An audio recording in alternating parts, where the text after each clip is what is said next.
Good morning. This is the Goffstown School District meeting for 2018. I'm Jim Raymond, the school moderator. With me is Joanne Duffy, the school district clerk.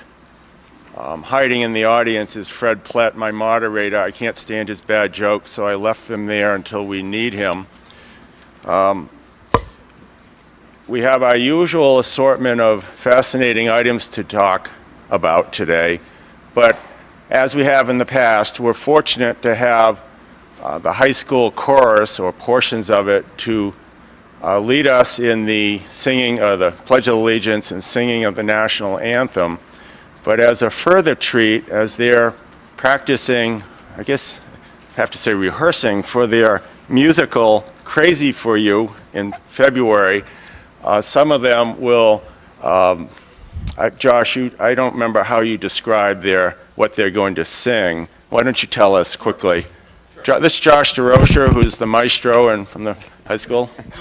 We have a great, it'll be a real fun escape, our musical this February, and it's everything from singing cowboys in the middle of the desert to, a love story between a tap dancing young man and a postmaster's daughter. Right, so following the official opening, we'll give you a little bit of all of that. Thank you. So please all rise and join us with the Pledge of Allegiance, followed with the singing of the national anthem, which is over there. I pledge allegiance to the flag of the United States of America and to the republic for which it stands, one nation, under God, indivisible, with liberty and justice for all.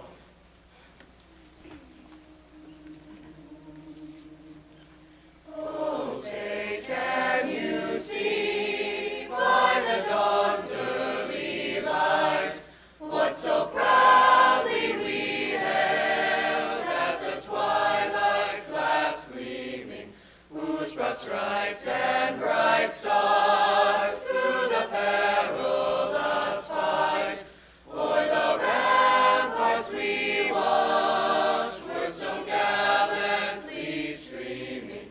And the rocket's red glare, the bombs bursting in air, gave proof through the night that our flag was still there. Oh, say does that star-spangled banner yet wave o'er the land of the free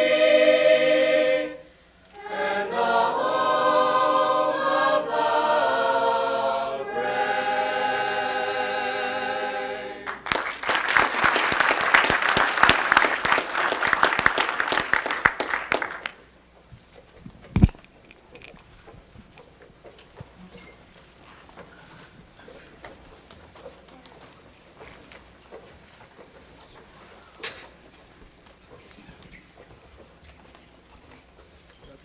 Suppose I should do the honor. Are we waiting for piano? Okay, that's good. I don't want to start it myself. Is it working fine like this, or do we need to get a bit closer? I don't know between here.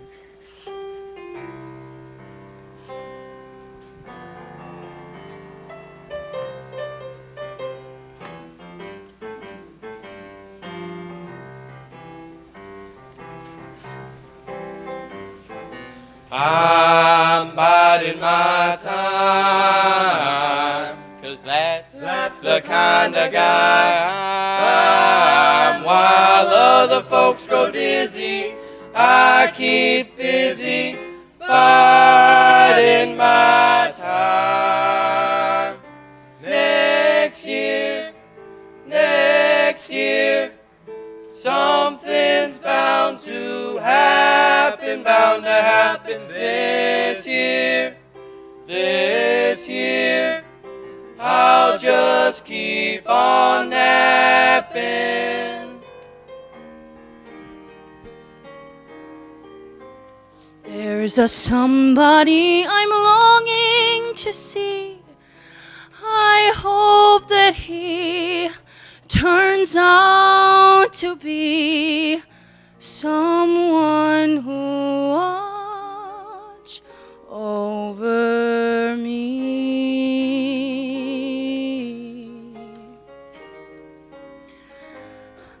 I'm a little lamb who's lost in the woods. I know I could always be good to one who watch over me. Although he may not be the man some girls think of as handsome, to my heart he'll carry the key.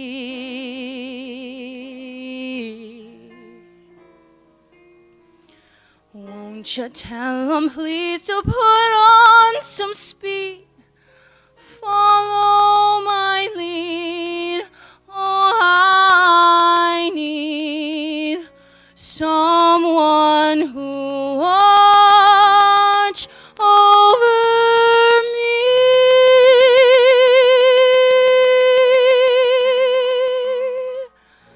Someone who watch over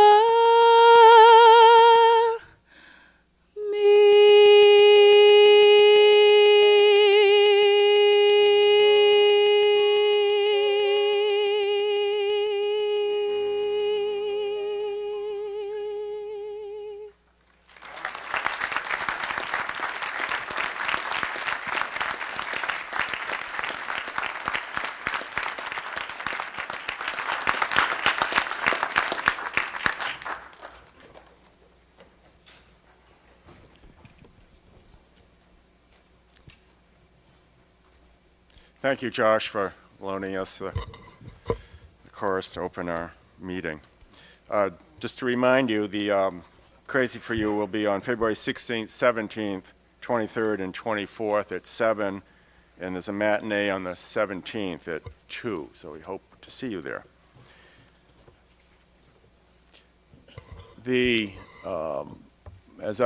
Some of you have heard my lines for the last many years. Well, too bad, you're gonna have to sit through them again, or you can run out and get us all coffee if you get impatient. But as we've described before, Goffstown relies on volunteers and capable staff. And this is an opportunity particularly to recognize them and their contributions. So I'd like to introduce first the members of the school board, school staff, budget committee, and others who are here that are contributing to our town. On the school board, since you're up front, I'll just have you raise your hand so they'll know who you are. If you're in the audience, please stand when I name you. On the school board, to my left, Diane McCarthy, the chair, Steve Dutton, the vice chair, Retta Chaffee, these are the board members, Christy Curtis, Dan Cloutier, Lori Cloutier, Ginny McKinnon, Janelle Ann O'Brien, and Heather Trapaz. Are there student rep and this teacher rep here? Okay, student rep is Jack St. Jean, and this teacher rep is Kathleen Sargent, if they're in the audience. Thank you. For the school administration, I introduced Joanne already, the superintendent, Brian Balke, assistant superintendent, Mary Claire Berry, Human Resources Director, Kate McGrath, Special Ed Director, Selena Malora, Facilities Director, Randy Loring, and the Technology Director, Gary Girolaman. As I've said before, this is also my annual opportunity to massacre names. I take full advantage of it, so I apologize, but so what? For the principals and vice president principals, for Goffstown High School, Frank McBride, assistant principal, Kim McCann, back. Mountain View Middle School principal, Wendy Hastings, assistant principal, Joe Lane, I'm not sure if he's here, Maple Ave, Suzanne Pishka, back. I think I did better this year than last year. Maple Ave assistant principal, Liz Johnson, Bartlett principal, Jerry St. Gelais, and Glen Lake, Kathy Stroil. Back, thank you. Members of the Budget Committee, I'm not sure how many of you are here, so I'm going to name you all. Budget Committee Chair Michael Smith,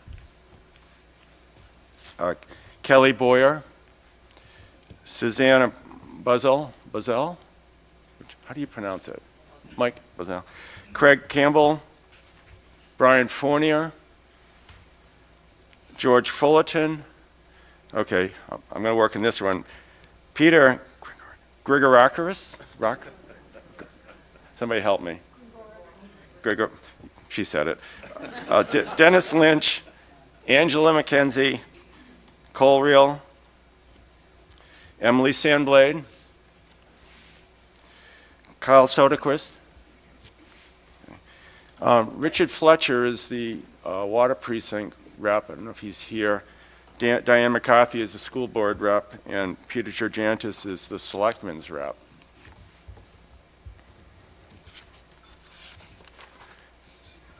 Members of the Board of Selectmen who are here, and I thank you for coming to the school district. Mark LeMay is the chair. He's also the head counter when we need them. Collis Adams is the vice chair.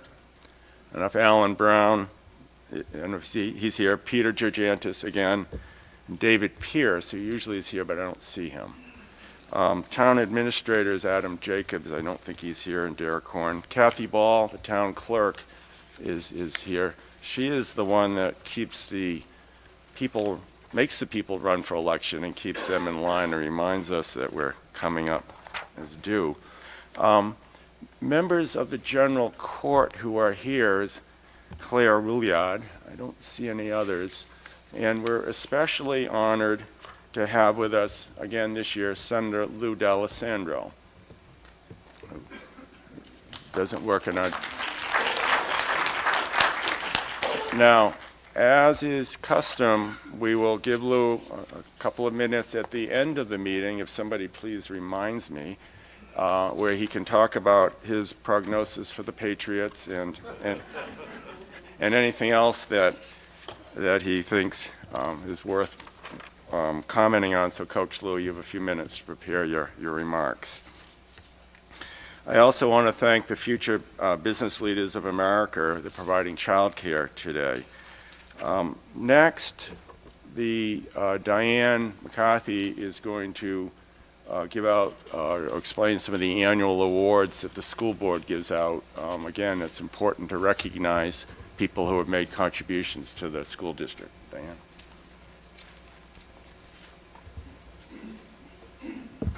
Thank you. So each year the school district awards two different awards. We award the Cornerstone Award, which is designed to recognize individuals whose service has been truly outstanding to the overall educational climate of the school district. We also present the Dreamkeeper Award, and that is designed to recognize people or organizations who have gone the extra mile to help make the Goffstown dream of providing a superior education a reality. As we've done in the past, we've realized that a video presentation does far more than our words can. So we have two videos to share with you today.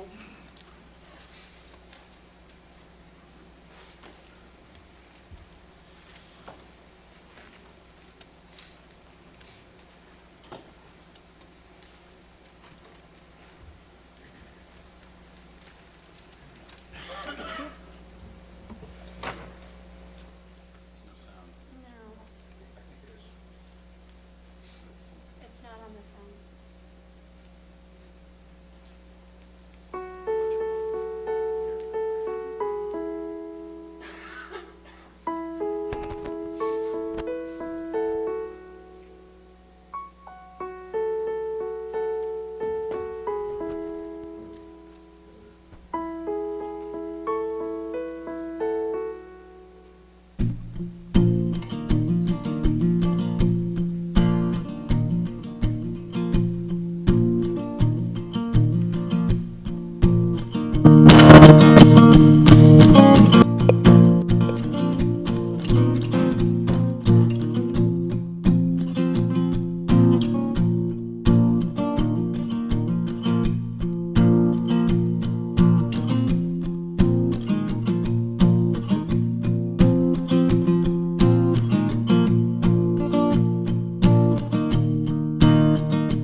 Many, many thanks to Diane Bacon.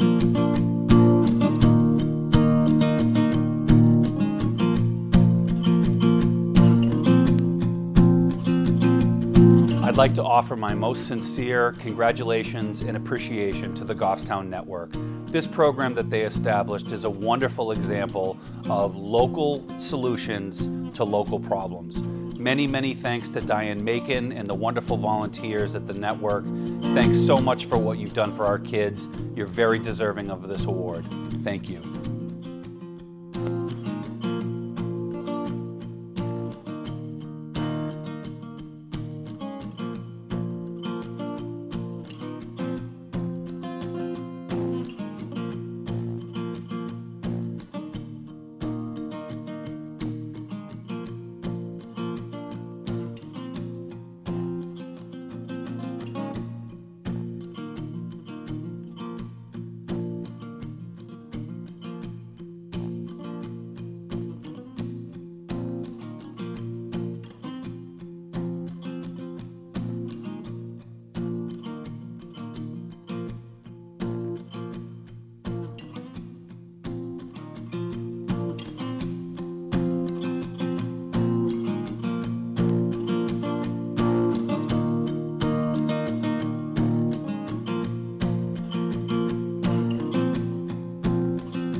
I'd like to offer my most sincere congratulations and appreciation to the Goffstown Network. This program that they established is a wonderful example of local solutions to local problems. Many, many thanks to Diane Macon and the wonderful volunteers at the network. Thanks so much for what you've done for our kids. You're very deserving of this award. Thank you.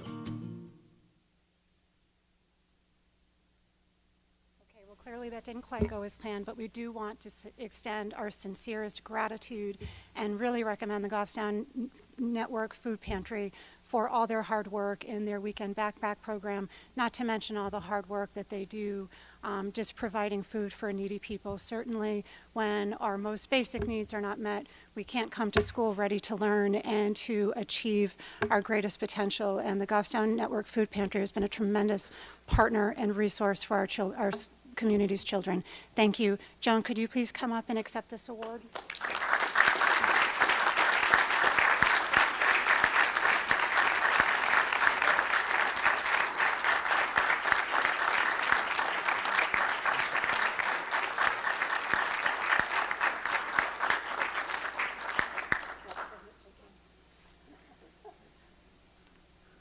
Thank you very much.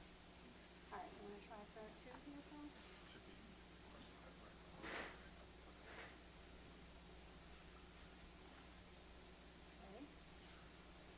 Try two.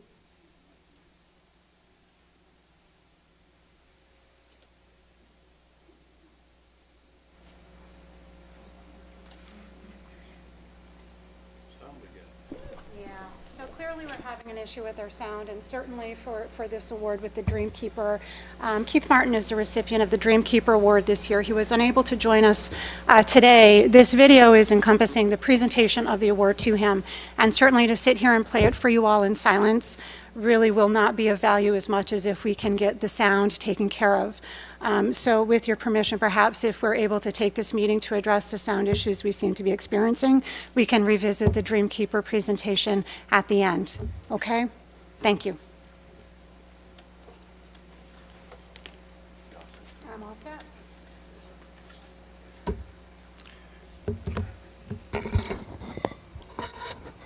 We go to seminars on public presentations, sort of in the lawyer business, and they tell us about all the technology and the marvels.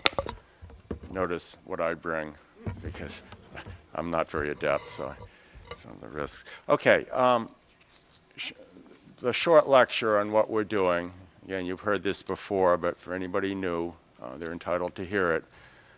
This is the town deliberative session, and it works in conjunction with the voting on the second Tuesday in March.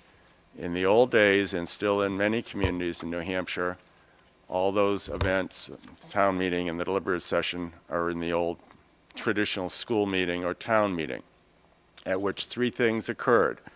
You discussed and debated warrant articles, you can amend warrant articles, and you voted on warrant articles.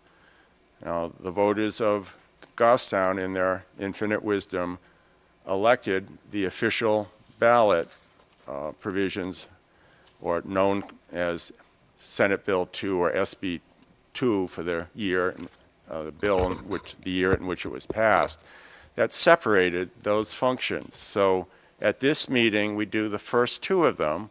We debate, we can amend, but whatever comes out of this meeting appears on the ballot and is voted, written voting on traditional town meeting day, the second Tuesday in March, when, just as a regular state election, you go to the polls and you cast ballots. So what happens today is we go through the warrant articles. There are really only two that we act on, and whatever is the warrant article at the end of the meeting is what appears on the ballot. We do not have to take any action on any warrant articles. We don't have to vote to put it on the ballot. It goes on automatically. So what we end up with today is what's voted on.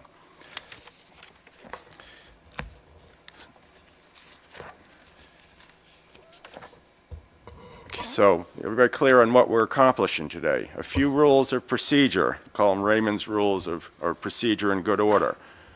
We don't follow Robert's rules. We don't follow what I'll call formal written rules. We follow Raymond's rules of fairness, civil behavior, and to allow fair discussion. If you wish to speak on a warrant article, you have to wait to be recognized by the moderator, me. State your name, even if everybody knows you, unless you've spoken in the last 2 minutes, that being the length of time I can remember your name. We need you to say it again. You have to come up and use the microphones. There are two at the front of the room. Even if you have, like Brad does, iron lungs, you have to come up for a few reasons. One, some of us have gotten older and our iron lungs aren't quite so much, and the voice doesn't carry. Two, this is being broadcast on television, so we want your words of wisdom to carry to the listening audience.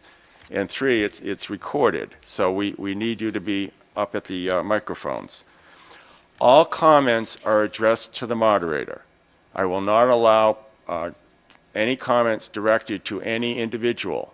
I will also not allow any criticism of any individual or any attacks on the motives of any individual. My assumption is everybody in this room is concerned about the welfare of Goffstown and the schools in Goffstown, whatever their differences. So I will not permit any criticism. This is not the national political scene. This is Goffstown. If you wish to make an amendment, it has to be made on motion and seconded. It has to be made orally and in writing, and we have the forms up here for you to fill out. And then you submit them, and you submit them to me, or if I have to pull Fred in, to him, and then they will be acted on, they'll be voted on by you. Our amendment is discussed as is the main motion. There are a few statutory rules of procedure. Secret written ballot, which I don't encourage these, but I have to tell you about them, requires 5 signers. We have the form. They have to be present at the meeting. You can request a recount of a secret ballot by 5 voters. We have a form. There's questioning a non-ballot rule. We have a form.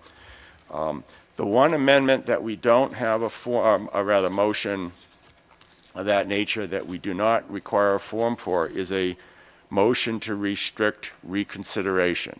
It's under RSA 40, Section 10, which provides that after we take an action on a warrant article, not before, but after, you may move to restrict reconsideration. And I'll accept just oral motions and seconds on that motion alone. That prevents, if it's adopted by you, prevents that warrant article from coming back up at the meeting. For some of you who remember the good old days when the meetings would go on for hours, late into the evening, I'll pick on the town We voted on the dump truck early in the meeting. Everybody who wanted it left, and a few people stayed to the bitter end and brought up a motion to reconsider the vote on the dump truck and would then vote it down when nobody else was there. So to prevent that from happening, the legislature passed this provision. I want to note Barbara Griffin, who's the state representative, just came in. So. Not that she just came in late, but I won't say that. Limitation on, I can't resist, come on. Scope of amendments, they cannot change the purpose, they can not add a new subject matter, and you cannot change wording that's required by statute. Now, you cannot add a new subject matter. That's one of the requirements by statute and court rule. What that means is all we can act on are items that are on the warrant. You can't bring up at this meeting an entirely new matter to act on. It's just ruled out of order because it has to be warned and it has to be on the warrant. Okay, what we will do as we come to each warrant article, to bring something forward to a legislative body like you, it has to be done on motion. So I'll take a motion to put it on the floor and a second, and then it's to be discussed. We'll let the school board present and discuss it. We'll look to the budget committee if you have any comments on them. You don't have to. And then we open it up for other discussion. That's the procedure. If at the end of the discussion there's no further action to be taken, we'll just move on to the next warrant article. Okay, you all have voting cards, which I hope you don't lose. And I hope you put your names on them, because you always find some on the floor about halfway through the meeting. People lose them. If we have to have a count of either by hands or standing, I will need you to put up your card so we can count. Typically, the first vote is just a voice vote. If it's at all close or if it's requested, we'll do a standing count. And I don't invite this, but if we have to have a written ballot, this is your check-in. We don't run you back through the check-in people. This is it. And the counters will take it, they'll mark on that you voted and give it back to you. So hold on to these, please. Don't throw them in the yard on your way out. We'll try to collect them. Okay, does anybody have any questions on the procedure? I don't want you to be confused. Some of this is arcane, but most of you have heard it before. Okay, seeing none, let's get into it. Okay, there are 3 warrant articles this year. The first is the article for the election of school board members and officers. There's no action to be taken on that. That's a statutory form, so we're going to pass over Article 1. If you want to run for town office or school office in the future, talk to Kathy Ball, please. But that's not an action that we take at this meeting. So we'll go into Article 2. Article 2 is the general appropriation article. It's a statutory form. The only amendment that can be allowed with this article is to the amount of the expenditure. The rest of it is statutory, so it's not subject to change. I will read these once, and from then on we will do a very shortened form if we have to refer to them. Okay, for the benefit of people who don't have it. Shall the Goffstown School District raise and appropriate as an operating budget, not including appropriations by special warrant articles and other appropriations voted separately, the amount set forth on the proposed budget posted with a warrant or as amended by vote of the first session, this is the first session, for the purpose set forth therein, the total of $41,984,091. Should this article be defeated, the default budget shall be $955,671, which was the same as last year with certain adjustments required by previous action of the Goffstown School District or by law, or the governing body may hold one more special meeting in accordance with the statutory site to take up the issue of the revised operating budget. This warrant article does not include appropriations in any other warrant articles. Does everybody have the worksheet that they got when they came in that describes this? Diane, do you have a motion? Okay, Article 2 has been moved to bring to the floor. Ginny, do you have a second? Okay, Jenny McKinnon seconds. School Board?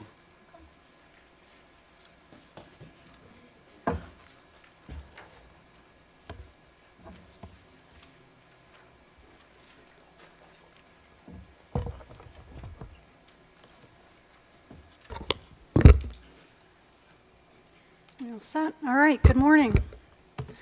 Okay, Article 2, of course, addresses our operating budget, as Jim just explained. This is for the 2018-2019 school year. This year, the school board's proposed budget is $41,984,091. This comes before you today, recommended by the school board by a vote of 7-0-0, and likewise recommended by the budget committee with a vote of 10-0 with one abstention. This year's default budget, as you've heard, is $41,955,671. That is calculated pursuant to statute and is essentially last year's operating budget plus any contractual obligations, less any one-time expenses. The difference between the school board's proposed budget and this year's default budget is $28,420. In creating the budget, there was a core set of priorities that were kept in focus. As is consistent with previous years, those priorities are teaching and learning, specifically maintaining current programming and enhancing some current programming, keeping our children safe, ensuring that we're meeting the diverse needs of our many students, and all this we look to achieve while keeping our spending low. The budget passes through many hands and endures many hours of scrutiny before it gets to you here today. Process starts in the summer months when our building principals sit down and identify their needs and create their budgets. From there, it moves on to the folks at the SAU, where they, in tandem with our building principals over the month of September, analyze the budget, make adjustments according to priorities and identified needs, etc. From there, this budget then passes on to the school board, who, over a series of several meetings, again, analyzes the budget, gives it consideration, makes adjustments up and down accordingly, again, keeping those priorities in mind, from which point it then moves on to the budget committee. The budget committee traditionally dedicates the months of November and December to working on their budgets, and this year was no different. Over a period of many meetings, members of the budget committee took into consideration the school budget, and the end result is the budget that you see before you today. I do want to take this opportunity to thank the members of the budget committee for their hard work and diligence this year. This year's budget season saw a great deal of discussion, commentary, questions, thoughtful ideas, and at the end of it all, you're looking at a budget that is recommended by both your school board and your budget committee. Certainly, it's been a challenging past few months. As you know, we had 2 significant discoveries stemming from our business operations, and I want you to know that the school board has been taking this all very seriously and has been working extraordinarily hard in order to address these very unique and unprecedented situations. We've been working, we're looking to address them in a timely manner and in one that we hope is in the best interest of our community as a whole. We find ourselves in a transition time. We're down a key person in our business office when, in fact, the workload would be such that a few extra hands on deck might have been appreciated. The search process is on for a new business administrator, and we hope to have a new member of our team soon. We've also engaged the services of the New Hampshire School Boards Association, and in the coming months, we're going to be taking up our policies and making any relevant adjustments to ensure that we're not in this situation again. Because I can say in no uncertain terms, there's no one here who wants to be in these situations again. All that being said, in the meantime, we're charged with presenting a budget that is going to appropriately provide for our community's 2,300 students. Taking a peek at our revenue, we are always acutely aware that about 50% of our revenue is raised from local taxation. It's what governs what we consider to be a spirit of fiscal conservatism here on the school board, and certainly it's on the forefront of our mind whenever we're considering appropriations or building budgets. We also do get some revenue from state taxes.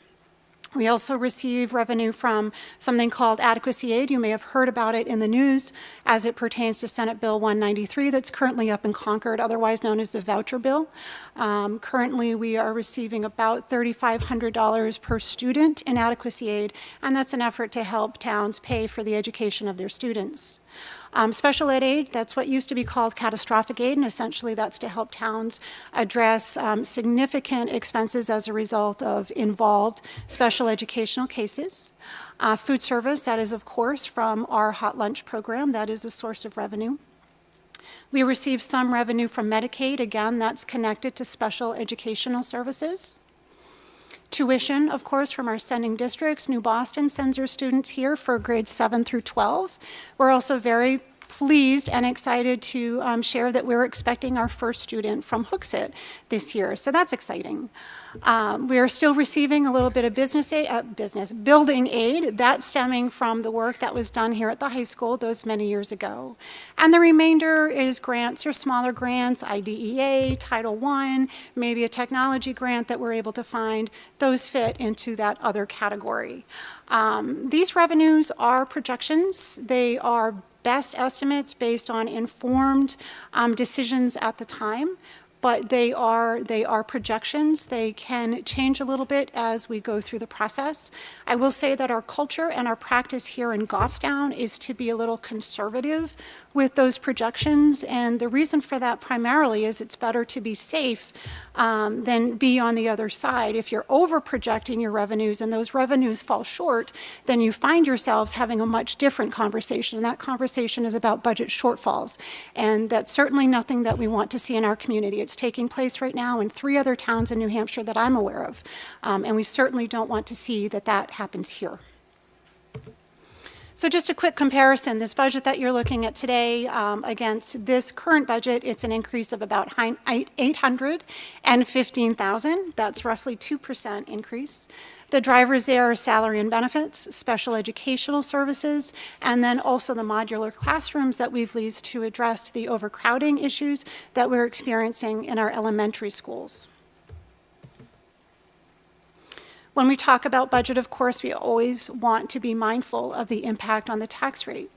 This year's proposed budget is an anticipated impact, an increase of 39 cents per thousand, as compared to the default budget, which is an estimated increase of about 37 cents on the thousand. So if you're looking at a $200,000 home, the anticipated impact is about $78, against default at $74. The difference, of course, being about $4. Goffstown School District is made up of 5 different schools. We educate children grades pre-K through 12. We are anticipating 2,847 students, which is a slight uptick against last year. This is particularly noteworthy because many of you may be aware that there is a statewide trend towards decreasing enrollments. Many school districts across the state are seeing decreasing enrollments. For the last several years, however, Goffstown and New Boston both have been bucking that trend, and our enrollments have been remaining level, if not going up slightly. That can be due to many factors, but we tend to think that one of them is that we find Goffstown is a great place to live, great community, and it's a great place to send your kids to school. So this budget that you're looking for today, it is providing for an additional 4th grade teacher at Bartlett. That is governed specifically by class size, in that without the addition of that 4th grade teacher, we're staring down the barrel of class sizes in 4th grade of 28 plus students. That situation by educational standards is less than ideal. The addition of a 4th grade teacher would bring that class size down to about 18 students per classroom, which is far better for an educational outcome, abilities to deliver individualized instruction, and see better results for our students. This budget also includes funding for an additional school counselor here at Goffstown High School. That counselor is going to be focusing on more involved cases and most specifically on substance misuse. There's also an allowance in this budget for some technological changes, specifically keeping software updated and keeping our licenses where they need to be, some laptop replacement. It's also increasing memory and RAM so that we can run different programs for our business department, STEM programs, engineering classrooms, so that we can teach different curriculum than we are able to do right now in the absence of that memory and technology. Something else that we've had to address this year is NHIAA's decision to move some of our athletic teams from Division II to Division I. That is impactful because that move from D2 to D1 brings with it higher expectations, specifically as it pertains to our facilities. We are required in D1 to be able to run concurrent high school level games, which right now we are not set up for and we cannot do. We are very fortunate to be working in partnership with Parks and Rec and also the Allard family, who owns Allard Park, and we are very happy that we are able to use Roy Park and Allard Park for our softball and baseball teams. With that use comes a need for a little bit of an investment on our part. We've got about $15,000 appropriated to upgrade those fields to get them ready for high school level play. And then additionally speaking, we've got some allocation for some replacement furniture, that furniture that's been repaired and repaired and repaired. And that's over at Mountain View here in our business department as well, and then some choral risers for Mountain View Middle School chorus. Just looking at some quick comparisons, we always like to keep an eye on what our cost per pupil is and how that compares to our partners throughout the state. Historically, Goffstown has been below state average by several thousand, at least for the better part of a decade, and this year is no different. You see here we're coming in at about $2,400 less than the state average. This, of course, is not an example of all the school districts in the state, but the school districts that are shown here were chosen either because of their proximity to us or because they're comparable in size. Taking a peek also, we like to keep our eye on average teacher salaries, and as is consistent with the previous slide, Goffstown does tend to be below the state average as it pertains to average teacher salaries. You see here the state average is about $57,500. Goffstown comes in at $54,000. So how are our students doing? One measure that we use to determine how our students doing are how they do in their assessments.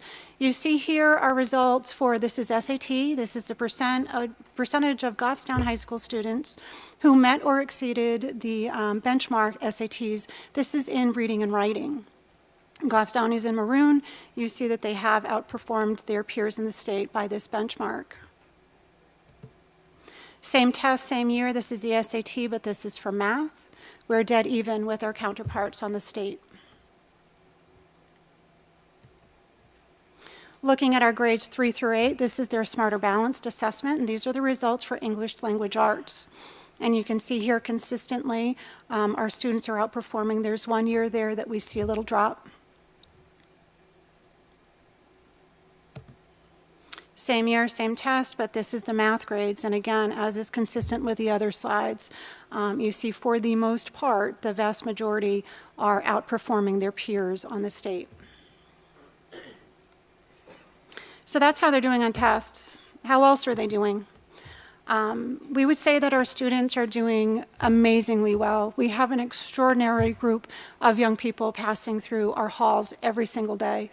This year, we're very proud to say we've got a National Merit Scholar Program semifinalist.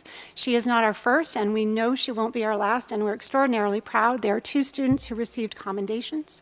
On the athletic level, we've several teams, both MVMS and GHS, have won state champions and also achieved runner-up. We've had a football player this year named Gatorade Player of the Year. Sent the largest delegation to Yale Model Congress this year, and they came home with 4 honorable mentions and 1 best legislation.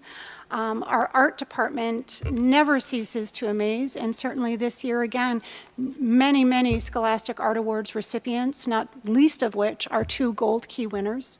We've had our art students recognized on the national level. We've got a grand prize winner for the New Hampshire Art Educators Association in their youth division. We send our musicians to All-State Music Festival. We've got musicians going to Jazz All-State this year, which is just fabulous.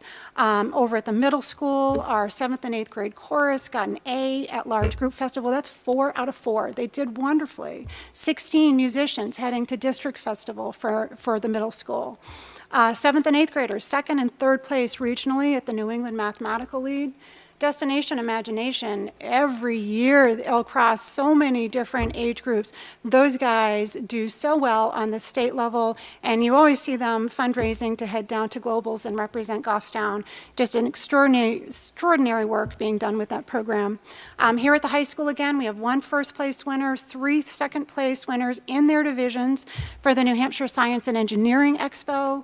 Not to mention, we have a core group of kids here who are doing quite a bit of prevention work in partnership with the Drug Enforcement Agency, and they have, through those opportunities, traveled to Atlanta. They've also competed, I guess you would say. They've been entering samples of their work for public service announcements and different messaging that has, on more than one occasion, been selected to go forward for the region, and it is expected they'll be getting some national recognition for their work, which is incredible.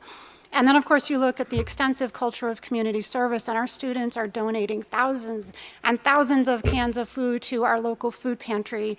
We have elementary students collecting toothbrushes and toothpaste for needy New Hampshire kids, raising funds for needy children here and abroad, and not to mention thousands of hours that they donate in community service right back to our town. They really, across the board, we see that they are growing into some very talented and educated and well-rounded human beings to go out in the world.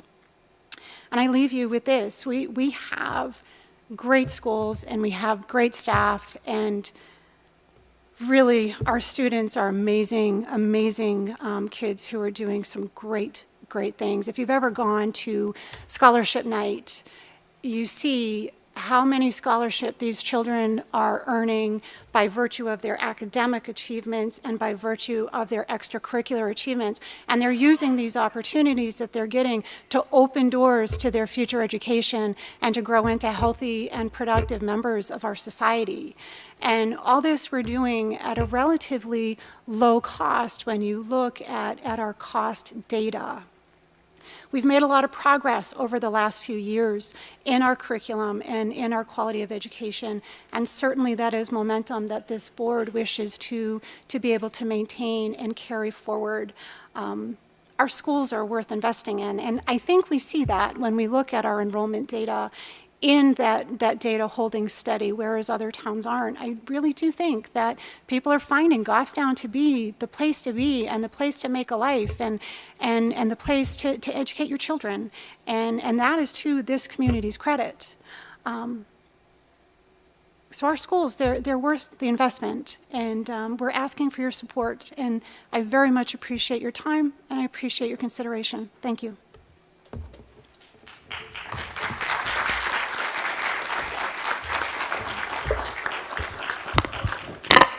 Thank you, Diane.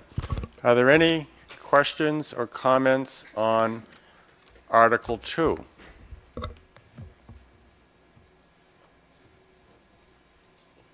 Seeing none, but Mike, does the Budget Committee have anything to add to what's been said? You're not compelled to, but if you do, you... Okay, thank you. Seeing no comments, I will then close the discussion on Article 2, and we'll move to Article 3. Making that motion? Okay, Diane has made a motion to restrict reconsideration. Diane McCarthy from the school board. Is there a second? George Fullerton has seconded. All those in favor, please signify by saying aye. Aye. Opposed? Motion carries. So that means we will not go back and revisit Article 2. Okay, Article 3 is a special warrant article, so-called. It's, shall the Goffstown School District vote to raise and appropriate the sum of $695,000 for the purpose of acquiring property located at tax map lot 591-1, the Brookfield premises, and tax map and lot number 5-61-1, the Norman Road premises, This appropriation is in addition to the warrant article number 2, the operating budget. Steve, do you have a motion? Okay, Steve Dutton from the school board moves to bring it to the floor. Dan, do you have a second? I second. Dan Cloutier seconds the motion, so it's now brought forward for discussion. Recognize Steve Dutton.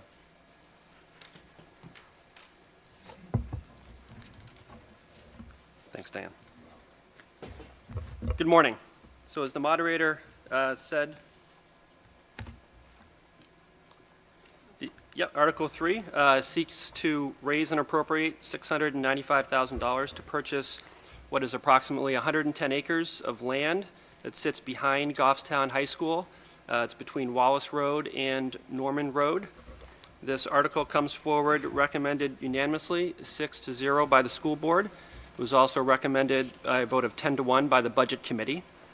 The $695,000 purchase amount is from a signed purchase and sales agreement or agreements that the school district has with the seller, so that's the contract price.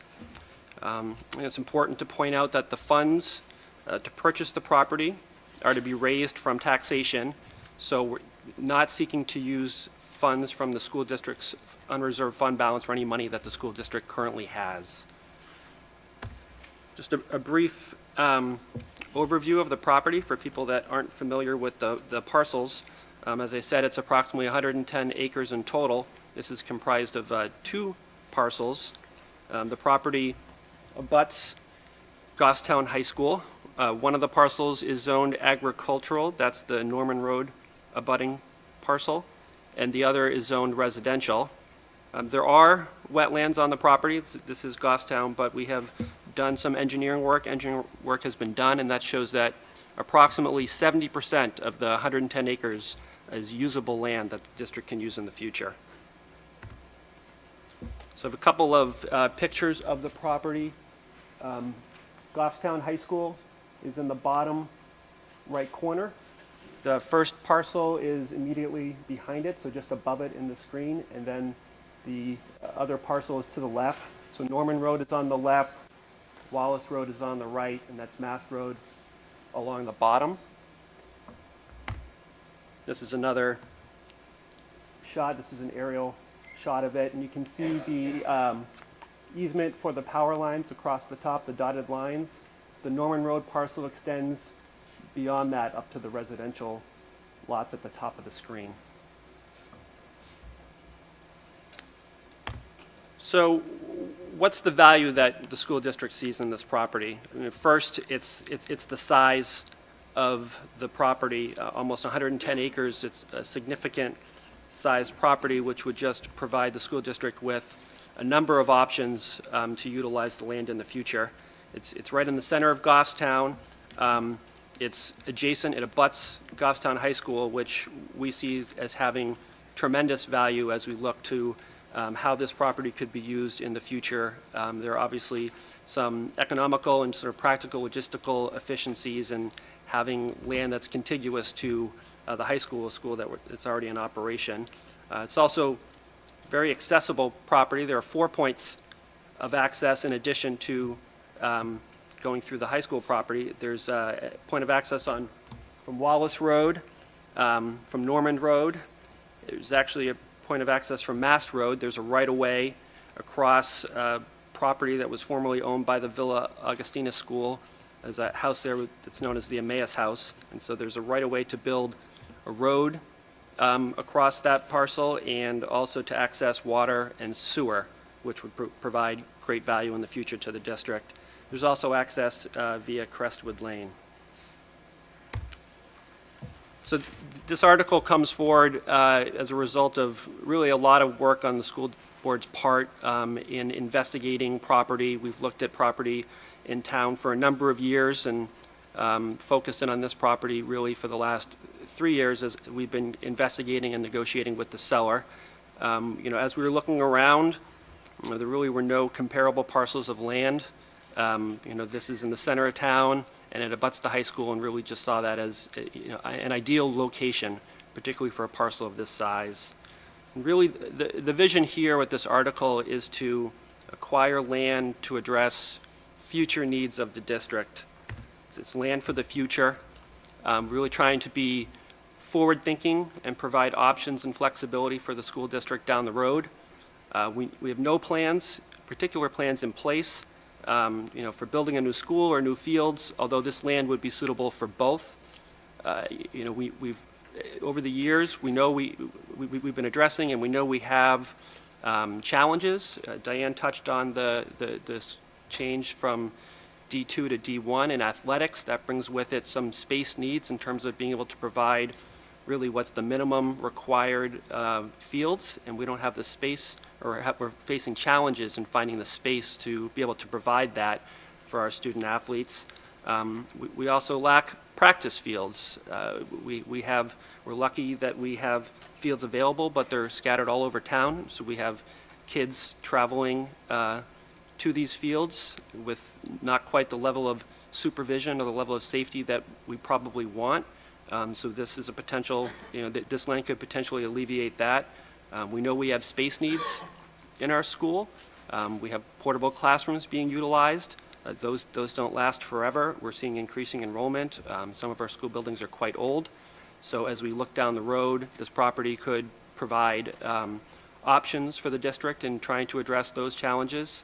There are also unanticipated issues that could come up where having additional land and space would provide flexibility in addressing those issues. So really, in sum, Article 3 is an effort to look ahead and plan for a future that will bring continued success to our schools, to our students, and to our community. So, School Board thanks you for your support.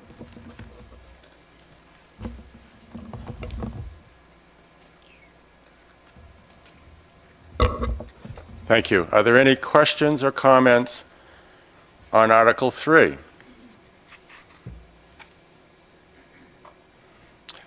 Yes, sir. Please come up to and address your comments to me. Give us your name, address your comments to me. I should have said in my introduction, if you have questions for the school board that you want them to consider, may articulate them to me. This isn't a cross-examination, which is Barbara and I like to do those things. The board has the opportunity to respond, but they don't have to. I mean, I want to give them a chance to think about an answer. It's not like, I want to know right now. No, I'm not going to permit you to do that. But if you have questions, I want you to ask them. That wasn't directed at you, but as a general rule. So with that long introduction, though, give us your name and your question. Thank you. Eric Ibsen Johnson. My question is, with $695,000 for this parcel of land that's going to be sitting there may or may not be used at some point in time with no idea what we're going to do for it right now. If we're having issues with space in classrooms and in schools, why are we not considering looking to rebuild a school or take care of space issues versus applying for this piece of land where we have no idea what we're going to do with it right now instead of taking care of needs that we know are an issue right now? I mean, I understand with the fields and everything with moving up that step, but if we know that there's these issues now that we need to take care of, why are we worrying about something for this space where we don't know what we're going to do with it versus something that we know is an issue right now? Okay, thank you. Steve, do you want to address that? Okay, I'll recognize Steve Dutton.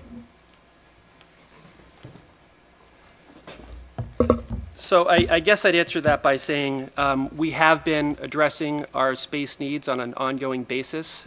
We did install some new portables at the elementary schools that are sufficiently addressing that. The purpose behind acquiring this land from maybe a building space needs perspective is to provide the board with, and the district in the future with, future options should the enrollment continue to increase and we need to do something bigger. And I wouldn't say that this is a piece of property that we have no idea what we could do with it. I'd say that we don't have any concrete or specific plans, but we certainly have a number of good ideas on how this property could be used in the future.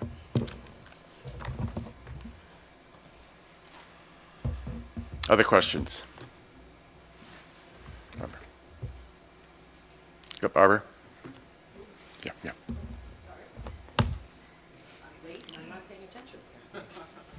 I'm not going to say anything. Barbara Griffin. I have a question for the board in regards to the process. We've heard about this purchase before at the Budget Committee. You're moving forward. But I would like to know about the process that was used in regards to getting to the purchase price. I heard that there were engineering studies done. I mean, I appreciate that there was homework done, and I think we'd all like to hear about some more of that. And when you say it's 70% usable, I guess my question would be usable for what? I've walked the property, so I'm aware there are some limitations with it, and I understand you have no concrete plans, so I'm not asking for that, but is it appropriate for fields? Is it appropriate for building? Is it, those types of things would be useful for me when I go to the voting booth in March on this article. And again, how you went through the process, because I need to tell you, I'm somewhat familiar with land that is transferred, that has had approved subdivisions on it, so I am a little surprised at the price of this parcel. Thank you. Thank you. Is there anybody else? If you have questions, you may come up. You don't have to wait. But Steve, do you want to respond to that now? Hey, Steve Dutton.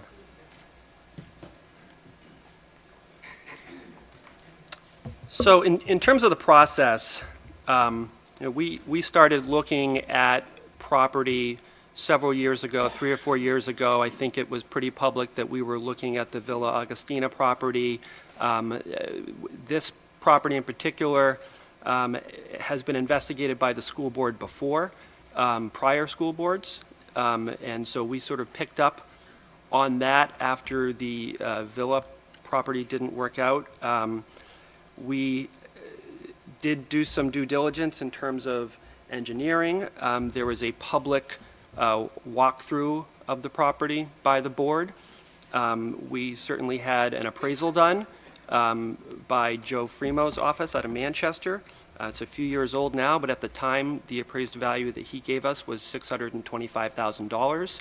The seller had an appraisal done. That appraisal was at $1 million. So we had, obviously with that discrepancy, and we had a number of rounds of back and forth. It was stop and go at times, and we were able to reach an agreement late last year.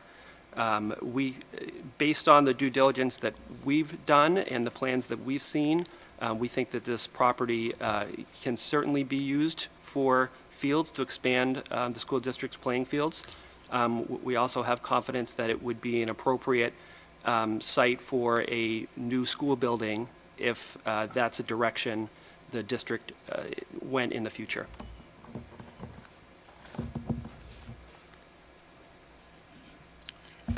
First Claire and then Fred.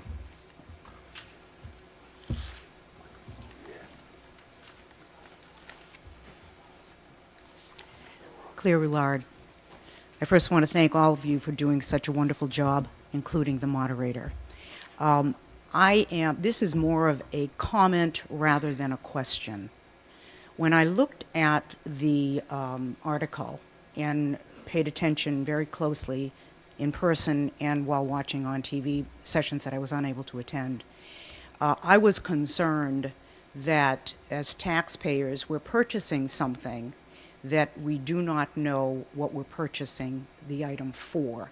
We have ideas, we don't have conceptuals, we don't have any concrete needs for purchasing the land. Although I can appreciate we're looking forward, we perhaps are looking forward without having the financials that we know we will need in order to go forward.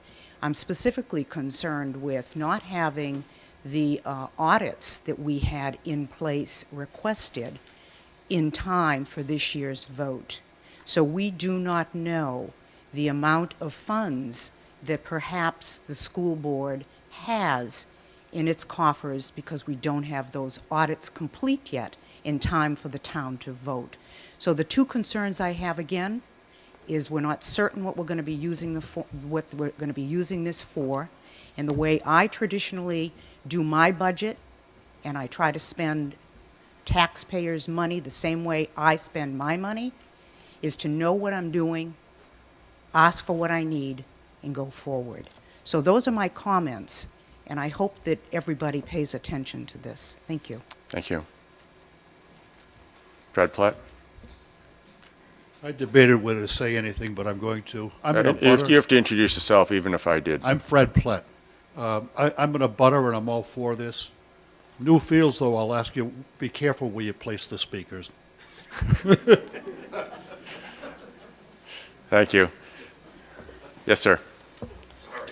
I apologize if I don't know all your names, and some of you I do know your names, I just don't remember them. So, Brian Ipson Johnson. I'm wondering if maybe... Brian, speak a little more into the mic, please. Sorry. I'm wondering if maybe considering reduction of the amount and perhaps buying only one parcel of the land would be reasonable at this time. If we're going to do an expenditure, maybe less land. It seems like 110 acres is an awful lot, especially since we don't have any concrete idea as to what we're going to be doing with this land at this time. Thank you. Anybody else?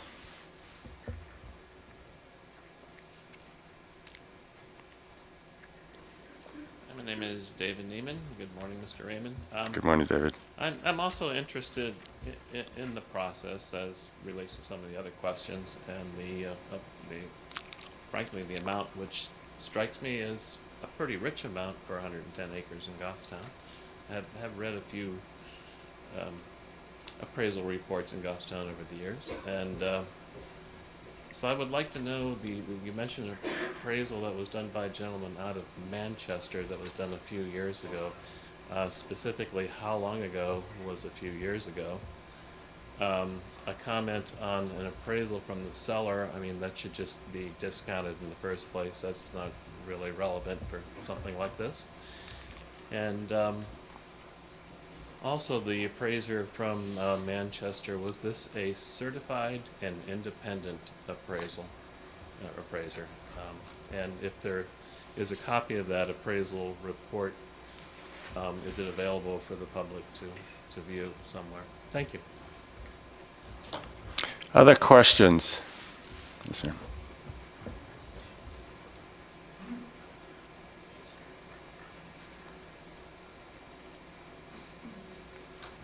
Hi, Christy Garrison. I have two comments. I remember that this land has been, the school board sought this land before, and again, I would like to see the minutes put on online, so I, as a taxpayer, could go back and look what information was discovered on the land previously.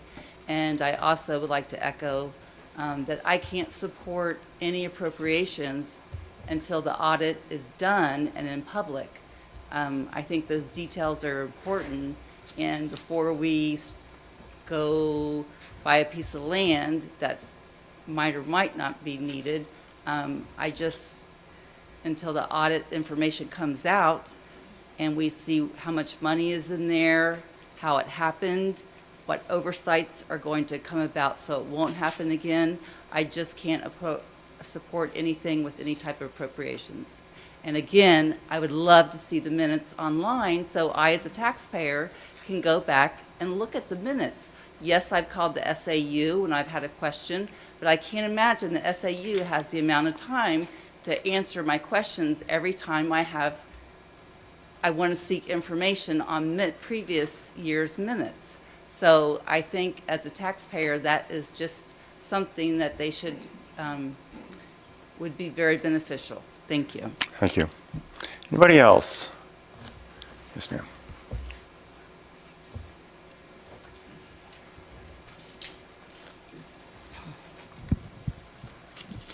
Hi, I'm Emily Sandblade, and I'm on the Budget Committee. I happen to be the one that the 10 to 1. Just to clarify, are you speaking individually or for the committee? I am speaking for myself. Okay. I am the dissenting vote on the committee for this budget. And for this, not the budget, but this article. And the reason that I'm the dissenting vote has to do a great deal with all the things that are involved in this, including the issue of the audit, because we don't really know what's going on inside the school district. The Budget Committee really doesn't have a very good picture of it because of the way that it's presented in most cases. But in this case, what happened is this particular warrant article was sprung on us fresh the evening that we had to approve it. We didn't have time to do any research. There was no outside information that we could access. We couldn't look into it. And as a result, it just sort of kind of got glossed over simply because we didn't see very much about it. But I want to speak as to why this is not a very good idea as an article, as a warrant article. The very first thing that we need to look at is if we're going to be looking at future trends, we have to recognize that enrollment is declining slowly but surely. Since 2006, enrollment has declined by 200 students in the entire Goffstown school system. And furthermore, if you look at the grades 1 through 6 for both Goffstown and New Boston, you can see that what's coming up is significantly smaller than what is in the high school, you know, the numbers that are in the high school and junior high school right now. The need for extra facilities is going to be somewhat less than it was now. Furthermore, the town is paying for an expansion, a very significant expansion of their Parks and Recs facilities. They are building new fields. We have allocated the money in the town budget to pay for quite a few new fields. We are doing a massive development of recreational facilities over just north of the lake. And I'm sure that the Parks and Rec Department or the town manager would be happy to talk about that to anybody. What we did find in the Budget Committee was that the school district was not working with our Parks and Rec, and the Parks and Rec was building this because the school district was using local parks, Roy Park and Allard Park, and this was really a means of expanding the facilities and keeping them maintained well so that the schools could use them. But then we find out that the schools really want to expand further recreational facilities as well, and I see this as a duplication of resources. And I think that it's a poor purchase by the taxpayers. Furthermore, we were given the reasons, the superintendent gave us reasons why we needed this land, which seems to be a big question for a lot of people. One of the reasons was that the grade schools, both Maple Avenue School and Bartlett School, they're aging buildings, there's no question about that, and they will eventually have to be replaced. And one of the things that the superintendent suggested was that we would be moving the students from Bartlett School to a school that's right next to the high school that would be built in this acquired land. And he also suggested perhaps the Maple Avenue School will also be over there. That's a pretty interesting thing because the people in Pinardville may not be real happy about getting their school moved. A lot of them are very, very happy about having a school close by to where they are, and a lot of them aren't going to want to come down to Wallace Road to drop off their kids. And I have noticed that during the school rush hour, which is, you know, in the morning around 7:30, 8, you know, in that range, and in the afternoon around 3 or so, the traffic on Wallace is already horrific. I mean, it's already crazy. And if we add like 1 or 2 grade schools into that area, I think it's going to make the problem considerably worse. There are reasons not to do that besides the fact that we're taking a school out of Pinardville, which, you know, really is going to inconvenience a lot of people there. And it's really going to make the parental involvement in Bartlett School, or for the children that go to Bartlett School right now, it's going to make that harder for the parents to be involved because they're going to have to travel considerably further to do it. It's not going to be a neighborhood school anymore. And that's a real considerable issue. So, you know, I don't know that that school's really going to get relocated, but this is just what the superintendent told us. Ms. Simba, I don't want to cut you off, but typically we give people about 2 minutes. How much more do you have to? Just a little bit, about another minute. Okay, if you could, please. Okay. The other issue is we don't have any clear published plans of use, even though the superintendent said that we would also potentially move the school district headquarters there. And then one of my concerns was this property's been on the market for quite some time. It was purchased in 2000 by the current owner, and he purchased both properties. He purchased the agricultural section for $70,000 and the residential developable section for about $250,000. So he bought it for $320,000, and this is a firm that likes to flip properties, and that's what they're doing. So I have some issues with that, especially the pricing. Overall, I think that what this is going to lead to is a massive cascade effect, because if you're just going to buy the land right now, it only looks like $695,000, and that's not real huge in the picture of spending $41 million in a school budget. It doesn't look that big, and it gets you a piece of land, which is great. But the problem is that it's just the bare beginning. It's just the start of what the taxpayers are going to have to sink into this. And the reality is it's going to go well into the millions of dollars by the time you put up all these other schools, all these other buildings that are being talked about. And that's a real problem, because the taxpayers have shown an incredible disincentive or dislike of wanting to vote in favor of school bonds in the last 10, 20 years. Mr. Samuel, I'm going to ask you to wrap it up quickly, please. Okay. So I'd like to move, I am going to wrap it up. I'd like to move that Article 3 be amended. I think it should be amended to say, shall the Goffstown School District vote to raise and appropriate the sum of $0 for the purpose of acquiring property located at tax map lot 5-95-1, and then, adopt the rest of the language that's already in the article. Is there a second on that motion? Okay, I'm going to ask you then to come fill out the, what's your name, sir? Brian Johnson. Okay, I'm going to ask you to fill out the form up front, please. He's going to fill it in right here. The pen's right there. So you can just fill in the amount if you want to change it to put in Article 3 right there. And you can print your names.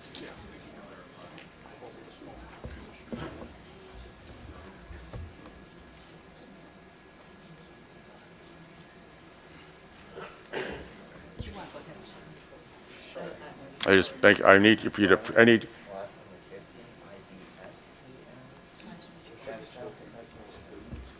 okay, I need you to print your name so we can read it on that, please. Sure.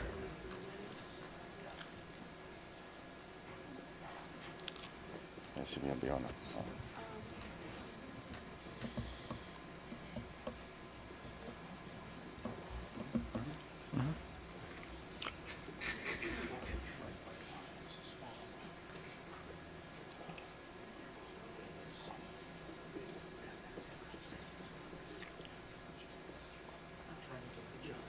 You just you can just put the amount, move to amend the amount to.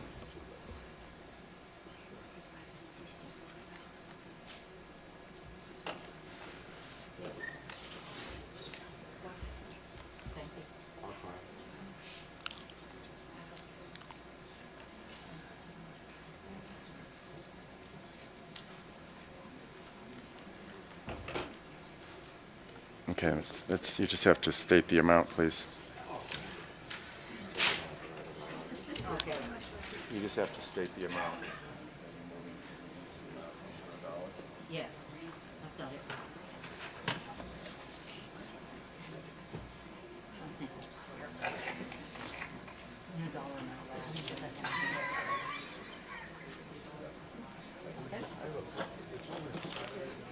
Okay, thank you. The school board has requested that Mr. Bauke be be allowed to speak, so I'm going to let him speak next, as certain statements have been made about his statements. I think it's fair that he have a chance to respond, and then we'll take any other comment. I understand there is a request for a secret ballot being filled out, so once the discussion has concluded, we will have it by written ballot. Thank you, Mr. Bauke. Yeah, I need to see that anybody signing that. I need your blue card. Thank you, Mr. Moderator. Good morning, everyone. I'm Brian Bauke. I'm the superintendent. Thanks everyone for being here today. Just to clarify a couple of comments that were made, what I had shared with the Budget Committee was really looking at a vision for the future. So when Emily had talked about that, I had said that Bartlett Elementary School was going to be moved over to a campus here. I just want to clarify, that's actually not accurate. That's not what I said. Emily, if I remember correctly, I think you came in a little late to that meeting, so you might have missed the beginning of that. What I had essentially said, folks, was when you look at Bartlett Elementary School, that building was built in 1920. So that school is not code compliant in many ways. It doesn't meet the requirements of what are called the state minimum standards for educational class size and the like. And so the opportunity to consider a future project, we have no plans to build a school right now. And let me let you know this, we've got a couple of state reps here. There is zero money available for this community for building aid. When we did the addition here at Goffstown High School, the state paid for 40% of that renovation. 40%. That number right now today is zero. So I think the school board sitting behind me would not have any intention of building a building or bringing a bond forward to the taxpayers until the state meets its obligation and once again reinstitutes building aid for local communities. So at this point, we don't have plans to move elementary schools. What we had talked about was the possibility, you all remember a number of years ago, there was a bond brought forth by the school board to renovate Bartlett and Maple Ave. That work still needs to be done, but rather than putting 15 or 20 plus million dollars into these old buildings, it might make sense to think about a new vision, a different model, possibly combining elementary schools at Mountain View. This is what I said, Emily. I talked about combining Bartlett and Maple Ave at Mountain View, and I talked about a partnership with the town to think about the town needs a new library. The town has had limited library space. We talked about perhaps in the future, Maple Ave could become part of the town property and could be a new library. We talked about Bartlett being a senior center. We've talked about a lot of different options, but I don't want to mislead anyone to think that we have plans to move schools. We don't. What we have is a vision for the future, because if you wait 10 or 12 years and we need to build a school at that time, guess what, folks? There's no land. You are not going to find 110 acres of land, not in the middle of town with one continuous campus. So thank you for the opportunity to clarify. Okay. Mike Smith, do you have anything you wanted to say for the Budget Committee as a whole? You're not compelled to, but I want to at least recognize you. Yeah.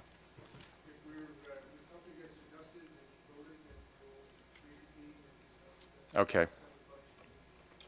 Thank you. Before you go, Kimberly, you want to add your hand up?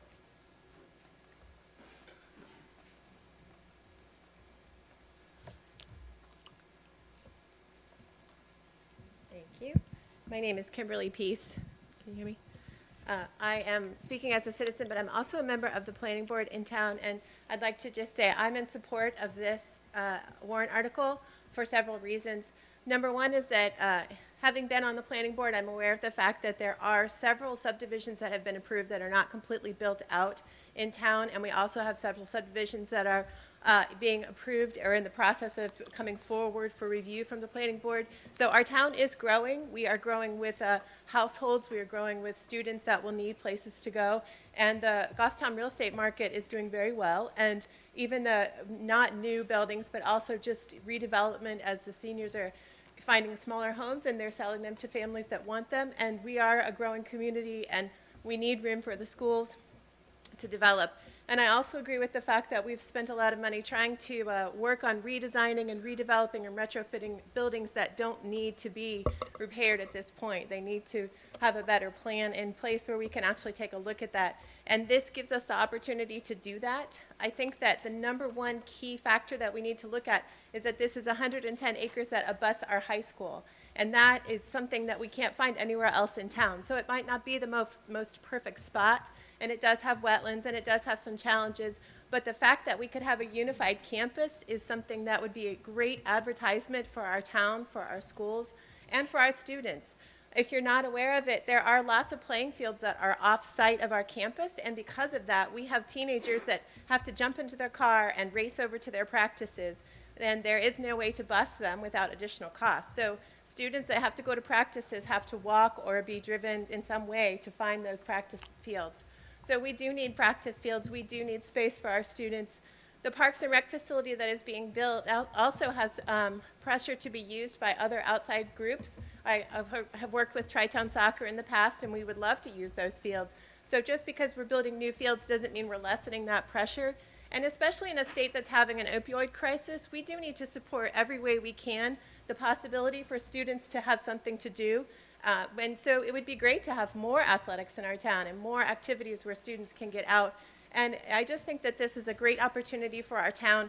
And it's something that is a long-range goal, and I applaud the school board for taking a look at this and moving this forward to the voters, because it's something that might help us as a community grow, and it's going to meet some needs, maybe not immediately, and of course it's going to come at a cost. But I think that this is an overall a good plan that's good for our town.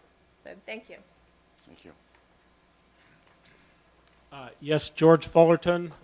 I'm a member of the Budget Committee, and I'm also a former school board member of more than 30 years ago. So I'd like to rewind a little bit to that time.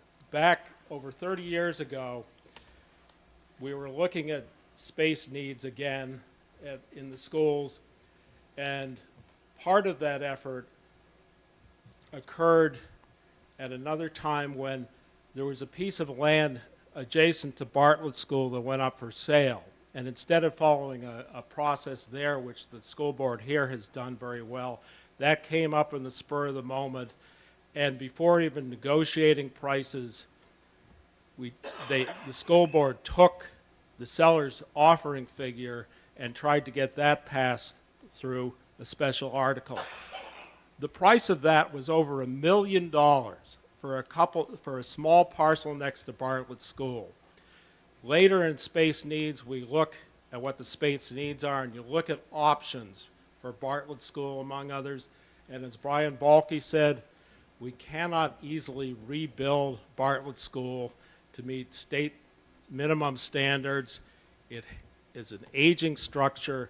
You go there, all you have is pavement. You don't have any real playing fields adjacent to the school.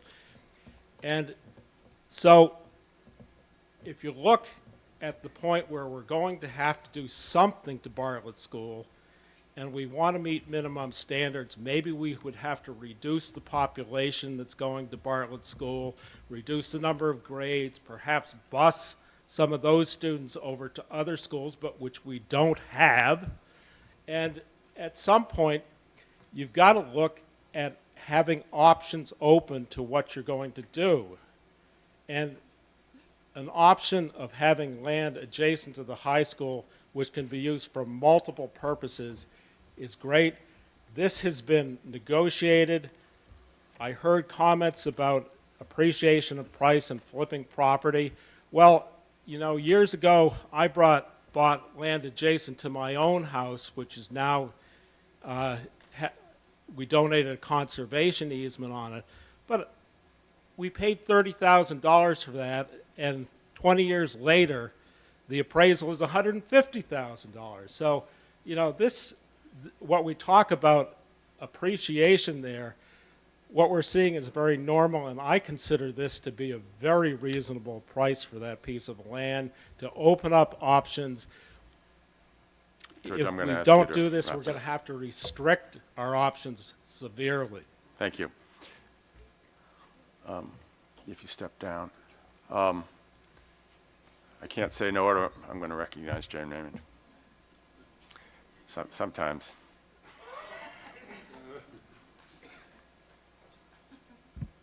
Hello, my name is Jane Raymond, and I want to speak in favor of the purchase of this property, in favor of the warrant, and against the amendment. I'm not sure if my quote is attributed to the proper person, but I believe it was Will Rogers who said they aren't making any more land.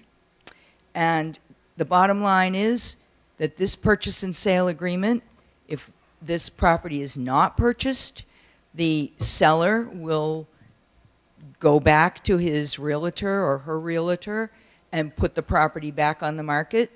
And you and I both know that the next thing that will happen is there will be a subdivision.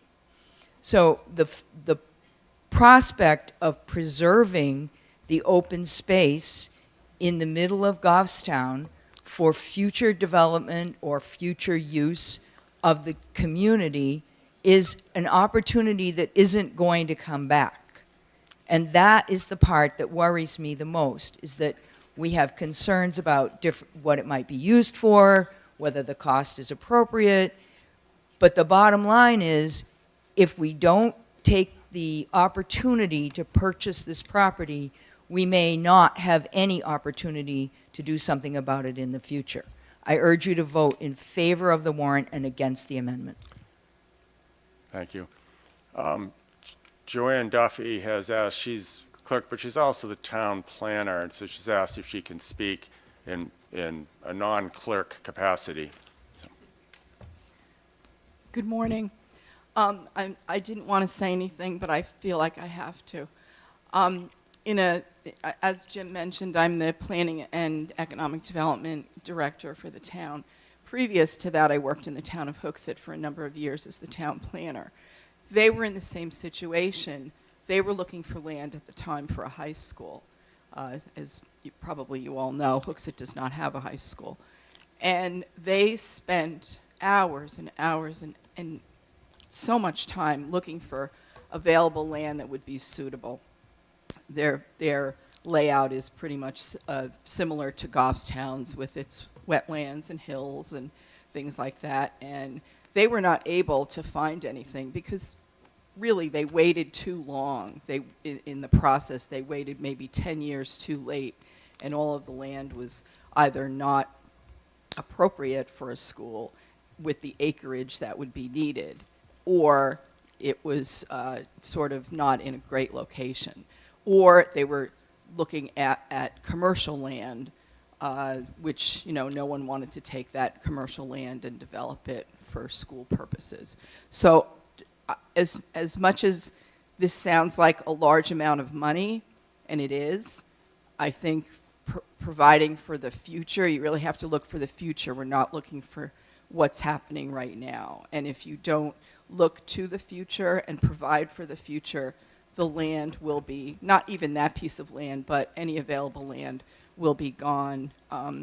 There are not as many subdivisions coming in at this point in time, but I'm sure things will increase. We're definitely having an increase in activity with the planning board. So it's just a word of caution to keep in mind as you move forward is, you can't just look at what's happening today. You have to look at the future when you're planning something like this, because as other speakers have said, you turn around and 10 years later when you actually need something, there's nothing there. So just keep that in mind. Thank you. Thank you. Now put your clerk hat. Yes, ma'am.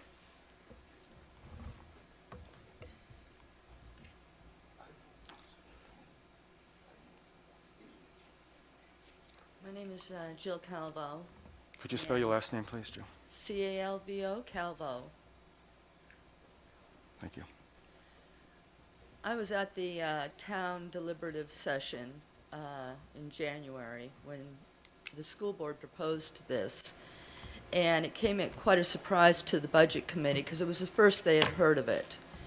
Yet I understand this has been looked at for several years. I don't understand why the school board doesn't have more plans or future planning for this. Why did we just purchase that land for fields for the rec departments for the school and are proposing $1 million to build those fields if they're not going to be used if you want to buy this land? So that's a waste of money, and that's poor planning on this town. I think timing is everything. I think that when you have an $11 million discrepancy in your school budget, that this probably isn't the time to be coming and asking for the town to buy more land that is a field of dreams. A field of dreams that's 30 or 40% wetland, and didn't we just spend $1 million last year on issues with the high school with wetlands and drainage? So